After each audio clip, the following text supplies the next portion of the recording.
தேவனுடைய வார்த்தைக்கு நாம் நேராக போவோம். நாம் 112ஆம் சங்கீதத்தில் எப்படி நம்ம இதயத்தை பலப்படுத்துவது என்று நாம் பார்த்து வருகிறோம். இன்றும் சில வசனங்கள் மூலமாக நாம் அதை தேவன் நம்மை இந்த அளவுக்கு நம்மளை நேசிக்கிறார், இந்த அளவு நம்ம அவருடைய இதயத்திலே அவர் வைத்திருக்கிறார் என்று நாம் பார்ப்போம். இப்பொழுது எல்லாரும் திருப்பிக் கொள்ளுங்கள். ஆதியாகமம் 9ஆம் அதிகாரம் 8ஆம் வசனம். பின்பு தேவன் நோவாவையும் அவன் குமாரரையும் நோக்கி, நான் உங்களோடும் உங்களுக்கு பின்வரும் உன் சந்நிதியோடும் உங்களோடு பேழையிலிருந்து புறப்பட்ட சகல ஜீவ சந்துகள் முதல் இனி பூமியின் உண்டாகப் போகிற சகல சீவ சந்துக்களை பரியந்தமும் பறவைகளோடும் நாட்டு மிருகங்களோடும் உங்களிடத்தில் இருக்கிற பூமியில் உள்ள சகல காட்டு மிருகங்களோடும் என் உடன்படிக்கையை ஏற்படுத்துகிறேன். இனி மாம்சமான இவைகளெல்லாம் ஜலப்பிரளயத்தில் சங்கரிக்கப்படுவதில்லை என்றும் பூமியின் அழிக்கை இனி ஜலப்பிரளயம் உண்டாவதில்லை என்றும் உங்களோடு என் உடன்படிக்கையை ஏற்படுத்துகிறேன் என்றார். தேவன் அங்கே நமக்கு ஒரு உடன்படிக்கை அவர் வைத்திருக்கிறார். அந்த உடன்படிக்கை அவர் எப்பொழுதும் நித்தியமாக வைத்திருக்கிறார். அன்றியும் தேவன் எனக்கு உங்களுக்கும் உங்களிடத்தில் இருக்கும் சகல ஜீவ ஜந்துகளுக்கும் நித்திய தலைமுறை என்று நான் செய்கிற உடன்படிக்கைகளின் அடையாளமாக நான் என் வில்லை மேகத்தில் வைத்தேன். அது எனக்கும் பூமிக்கும் உண்டான உடன்படிக்கைக்கும் அடையாளமாக இருக்கும் அப்படின்னு சொல்லார். அவர் வானவில், அதாவது ரெயின்போ, அவருக்கு அந்த பூமிக்கும் அவருக்கும் சிங்காசனத்தில் அவர் வைத்திருக்கிறார். அவர் அந்த சிங்காசனத்தை அவர் எந்த பக்கம் சுற்றினாலும் அந்த வில் ஆனது அவர் தேங்கும்.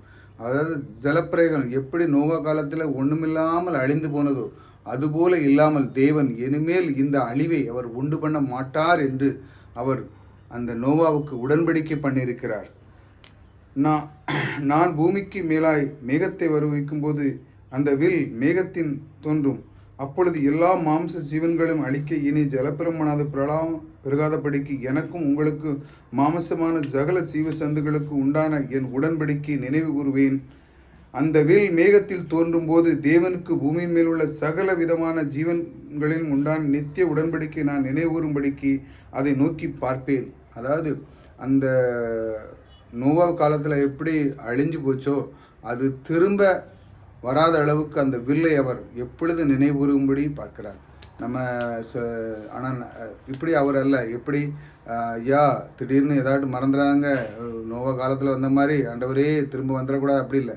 அவர் எப்பொழுதும் அந்த வார்த்தையை அவர் நினைவில் வைக்கிறார். அவர் எப்பொழுது உடன்படிக்கை பண்ணி அந்த வில்லை அவர் தன் பூமிக்கும் அவருக்குள் சிங்காசனத்துக்கு இடையில் அந்த வைத்தது போல அதை எப்பொழுதும் அவர் பார்த்து கொண்டிருக்கிறார். அது எனக்கும் பூமியில் உள்ள மாம்சமான யாவருக்கும் நான் ஏற்படுத்தின உடன்படிக்கையின் அடையாளம் என்று நோவாவோடு சொன்னார். இவர் நோவாவோடு அந்த வாக்கு பண்ணுகிறார். இந்த வாக்கு நான் நித்தியமாக நான் அதை நினைவு கூறுவேன் என்று அவர் எப்பொழுதும் அந்த நினைவை அவர் வைக்கிறார். அவர் மனதிலே அந்த நினைவை வைக்கிறார். அந்த இருதயமானது எப்படி அதை பலப்படுத்துவது போல இந்த வார்த்தையும் நோவாவிடம் அவர் சொல்லுகிறார். இன்னொரு வசனத்துக்கு போவோம். வெளிப்படுத்துதல் 4:1. இவைகளுக்கு பின்பு இதோ பரலோகத்தில் திறக்கப்பட்டிருந்த ஒரு வாசலை கண்டேன்.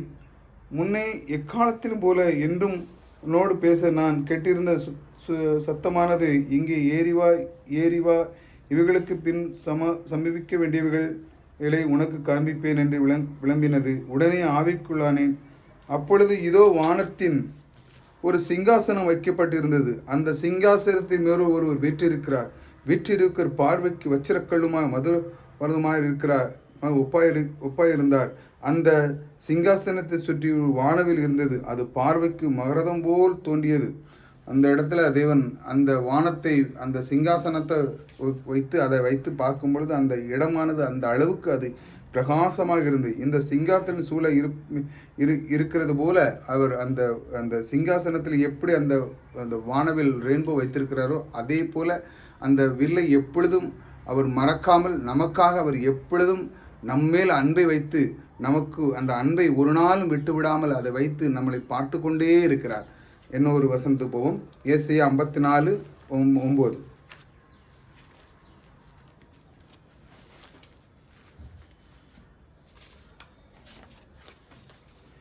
இது எனக்கு நோவாவின் காலத்தில் உண்டான எல்லா வெள்ளம் போலிருக்கும். நோவாவின் காலத்தில் உண்டான வெள்ளம் இனி பூமியின் மேல் புரண்டு வருவதில்லை என்று நான் ஆணையிட்டது போல. ஏற்கனவே அவர் சொல்லியிருக்கிற அந்த ஆதிகாமத்தில் சொன்னது போல் அந்த அந்த வசனத்தை சொல்லி திரும்ப அந்த ஏசிய தீர்க்கதரிசி சொல்லுகிற அந்த வார்த்தையானது மறுபடியும் அதை நினைவு கூறுகிறார். இப்படி வராது என்று ஆணையிட்டது போல உன்மேல் நான் கோபம் கொள்வதில் என்றும் நான் உன்னை கடிந்து கொள்வதில் என்றுமே ஆணையிட்டார். தேவன் சொல்லுகிறார், நான் உண்மையில் கோபம் கொள்வதில்லை, என்மேல் நான் உண்மையில் கடிந்து கொள்வதில்லை. ஏனென்றால் தேவன் அந்த ஏசாயா தீர்க்கதரிசி 100 வருஷத்துக்கு முன்பாட்டி அவர் பார்க்கிறார். தேவாதி தேவன் இயேசு கிறிஸ்து கல்வாரி சிலுவையில் அந்த தோற்றத்தை அவர் பார்க்கிறார். அந்த தோற்றமானது நமக்காக நொறுக்கப்பட்ட அந்த இயேசு கிறிஸ்து சிலுவையில் அறைப்பட்ட அந்த அறியப்பட்டு நொறுக்கப்பட்ட அந்த அந்த அந்த அந்த விதத்தை தேவன் அதை பார்த்து நம்மேல் நம்முள் உண்டான எல்லா கோபத்தையும் அவர்கள் வைத்து அவர் தீர்த்து விட்டார். இனிமேல் அவர் சொல்கிறார், நான் உன்னை கடிந்து கொள்வதில்லை என்று ஆணையிட்டேன், கோபம் கொள்வதில்லை என்றும் அவர் சொல்லுகிறார். மலை விலகினாலும் பர்வதங்கள் நிலை பெயர்ந்தாலும் என் கிருபை உன்னை விட்டு விலகாமலும் என் சமாதானத்தின் உடன்படிக்கை நிலை பெயராமலும் இருக்கும் என்று உண்மையில் மனதுருகிற கர்த்தர் சொல்லுகிறார். இதுதான் வாக்கு தத்துவமானது. இந்த வார்த்தை நீங்கள் நினைவு வைத்துக் கொள்ள வேண்டும். அவர் சொல்லுகிறார், மலைகள் விலகினாலும் பர்வதங்கள் நிலை பெயர்ந்தாலும் என் கிருபை உன்னை விட்டு விலகாது. அவர் சொல்லுகிறார், இனிமேல் இது இந்த மாதிரி இந்த கோபம் கொள்வது எல்லாமே அவர் எப்பொழுதும் நம்மை பார்க்கும்பொழுது கர்த்தராக இயேசு கிறிஸ்துவை அவர் பார்க்கிற வலது பக்கத்தில் உட்கார்ந்து நம்மை பார்க்கும்பொழுது இயேசு கிறிஸ்துவை மூலமாக நம்மை பார்க்கிறார். ஆகையால் அவர் நம்மேல் கோபம் கொள்வதில்லை, நம்மேல் கடிந்து கொள்வதில்லை. சொல்லுவாங்க, ஆண்டவரே அவர் ஆண்டவர் என்னை தண்டிச்சிட்டார், வாங்கிட்டார். அப்படி அல்ல. தேவன் அதை வாக்கு பண்ணியிருக்கிற அந்த ஏசியா தீர்க்கதரிசி அந்த புத்தகத்தில் நீங்கள் படித்து பார்த்தீங்கன்னா அவர் சொல்லுகிறார், மலைகள் விலகினாலும் பர்வதங்கள் நிலை பெயர்ந்தாலும் என் கிருபை உன்னை விட்டு விலகாமலும் என் சமாதானத்தின் உடன்படிக்கை நிலை பெறாமல் இருக்கும் என்று உன்மேல் மனதுரு கர்த்தர் சொல்லுகிறார். சிறுமைப்பட்டவளே, பெருங்காற்றில் அடிப்பட்டவளே, தேற்றவர்களே, இதோ நான் உன் கல்லுகளை பிரகாசிப்படி வைத்து நிலைத்திரங்களை உன் ஆஸ்தி பராமாக்கி உன் பல கனிகளை பளிங்கும் உன் வாசல்களிலே மாணிக்க கற்களும் உன் மதில்களெல்லாம் உச்சிதமான கற்களும் ஆக்குவேன். அவர் சொல்லுகிறார், சிறுமைப்பட்டவளே, பெருங்காட்டில் அடிப்பட்டவளே, சொற்றவராட்டவளே, இதோ நான் உன் கல்லுகளில் பிரகாசம்படி வைத்து எல்லாத்தையும் அவர் பிரகாசிக்க பண்ணுகிறார். உச்சிதமான கற்களமாக்குவேன் என்று அவர் சொல்கிறார். உன் பிள்ளைகளெல்லாம் கர்த்தரால் போஷிக்கப்பட்டிருப்பார்கள், உன் பிள்ளைகளுடைய சமாதானம் பெரிதாக இருக்கும் சொல்லுகிறார். கர்த்தர் சொல்லுகிறார். அந்த வாக்கு பண்ணி சொல்லி உன்னுடைய பிள்ளைகள் பெரிதாக இருக்கும்.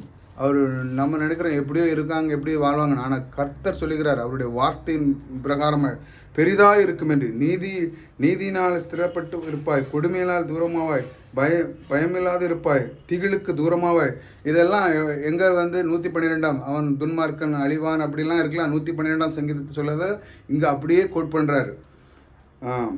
திகளுக்கு தூரமாக, அது உன்னை அணுவதில்லை, உன்னை தீங்கு செய்வதில்லை. ஏன்னா தேவன் அங்கே சொன்னது போல் இங்கேயும் அதே அந்த தீர்க்கதரிசி சொல்லுகிறார். அதே போல் அந்த வார்த்தை, இதோ உனக்கு விரோதமாய் குற்றம் கூடுதலில் அது என்னாலோ குடுகிற குற்றமல்ல, எவர்கள் உனக்கு விரோதமாய் குடுகிறார்களோ அவர்கள் உன் பட்சத்தில் வருவார்கள். எவ்வளோ உன்னை துன்புறுத்துறவங்களெல்லாம் உன் பக்கத்தில் தான் வருவாங்க. தேவன் சொல்லுகிறார், அவர்கள் உனக்கு விரோதமாக எழும்பவே முடியாது. ஏனென்றால் அவர் கிருபை உங்கள் மேல் இருக்கிறது, என் மேல் இருக்கிறது. அவர் கிருபை மேலாக இருக்கிறது. இதோ கரி நெருப்பை ஊதி தன் கரியைகளை ஆயத்தம் உண்டு பண்ணுகிற கொல்லை நான் திசித்தேன், கெடுத்து நிக்கிரமாக்கிறவனையும் நான் திசித்தேன். இந்த ஆயுதங்களை பண்ணுறவனும் நான் தான் திஷ்டித்தேன், இவனையும் நான் தான் திஷ்டித்தேன். எம்மாத்திரம் நீ அவருக்கு பண்ணாது. நான் உன்னை நேசிக்கிறேன், என் கிருபை உன்னோடு இருக்கிறது. அதனால் நீ என்னை நேசித்து என் வார்த்தைகளுக்கு கீழ்ப்படிந்து என்னை நேசிக்கும் பொழுது அது நான் சிருஷ்டித்த அந்த மனுஷனை விட நீ என்னை பார். நான் சிருஷ்டித்தவர், என்னை பார், மனிதன் அல்ல. ஆகையால் சொல்லுகிறார், என்னை பார்க்கும் பொழுது என்னோடு நீ இருக்கும் பொழுது என் கிருபை உன்னை விட்டு விலகுவதில்லை என்று சொன்ன அந்த வார்த்தையை நீ நினைவில் வைக்கும் பொழுது இதெல்லாம் எம்மாத்திரம், இவனெல்லாம் உனக்கு ஒன்றுமே செய்ய முடியாது.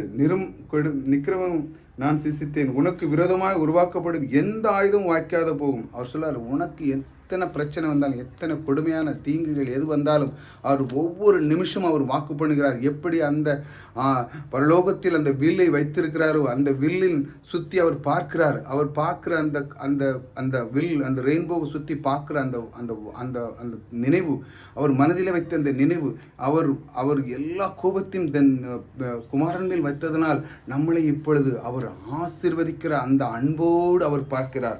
அதான் சொல்லுகிறார், உனக்கு எதிராக வருகிற அந்த எந்த ஆயுதமும் பலிக்காது. உனக்கு விரோதமாய் நியாயத்தில் எழும்புகிற எந்த நாவையும் நீ குற்றப்படுத்துவாய். இது கர்த்தருடைய ஊழியக்காரன் சுதந்திரமும் என்னால் உண்டான அவருடைய நீதியுமாய் இருக்கிற கர்த்தர் சொல்லுகிறார். அதாவது ஊழியக்காரன்னா நம்ம கர்த்தருக்கு நடந்து அவருடைய வார்த்தை கீழ்ப்படிந்து அவருடைய செய்கிற ஒவ்வொரு நிமிஷமும் அவருடைய வார்த்தையில் இருக்கிற எல்லாருமே நீதிமான். இன்னொன்று ஒரு வார்த்தை பார்ப்போம். 1 கொரிந்தியர் 11:24. 1 கொரிந்தியர் 11:24.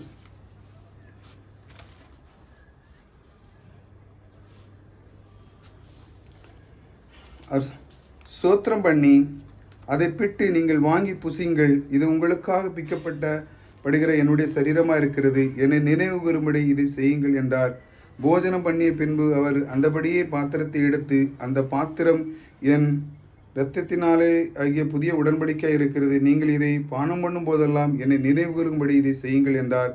ஆகையால் இந்த அப்பத்தை புசித்து இந்த பாத்திரத்தை பானம் பண்ணும் போதெல்லாம் கர்த்தர் வலமும் அவருடைய மரணம் தெரிவிக்கிறார். அதாவது இது எதுக்கு சொல்லுகிறார்? இதெல்லாம் நினைவு கூறும் பொழுது, தேவனுடைய வார்த்தை நினைவு கூறும் பொழுது, அவருடைய வார்த்தை அந்த வார்த்தையானது அவருடைய கிருபையினால், அவருடைய அன்பினால் இது நிலைத்திருக்கிறது. அதனால் அதே போல தான் அந்த தேவனுடைய அந்த அன்பு, அவர் நினைக்கிற அந்த அன்பு, அவருடைய இதயத்தில் இருக்கிற அன்பு தன்னுடைய வீட்டிலே ஐஸ்வர்யங்களை தங்கும் என்று அந்த 112ஆம் சங்கீதம் சொல்வது போல அது உன் வீட்டிலே எப்பொழுது நிலைபெற இருக்கும். அதனால தான் அவர் தன்னுடைய உடன்படிக்கையை அவர் முன்பாக எப்பொழுதுமே வைத்து கொண்டிருக்கிறார். அந்த உடன்படிக்கையானது அவர் அந்த மனதானது தன் பிள்ளைகளை ஆசீர்வதிக்க வேண்டும். அவர் மனம் எப்பொழுதும் தன் பிள்ளைகளை பற்றியே பார்த்து கொண்டிருக்கு. ஏனென்றால் நம்மளை பார்க்கும் பொழுது, கர்த்தராக இயேசு கிறிஸ்து மூலமாக நம்மை பார்க்கும் பொழுது அவருடைய இதயமும் நம்மளை பற்றியே சிந்தித்து கொண்டு இருப்பதனால் நமக்கு நம் வீட்டிலே எப்பொழுதும் ஆஸ்தியும் ஐஸ்வர்யமும் தங்கும் என்று கர்த்தர் உங்களுக்கு வாக்கு பண்ணியிருக்கிறார். கர்த்தர் உங்களை ஆசீர்வதிப்பார்.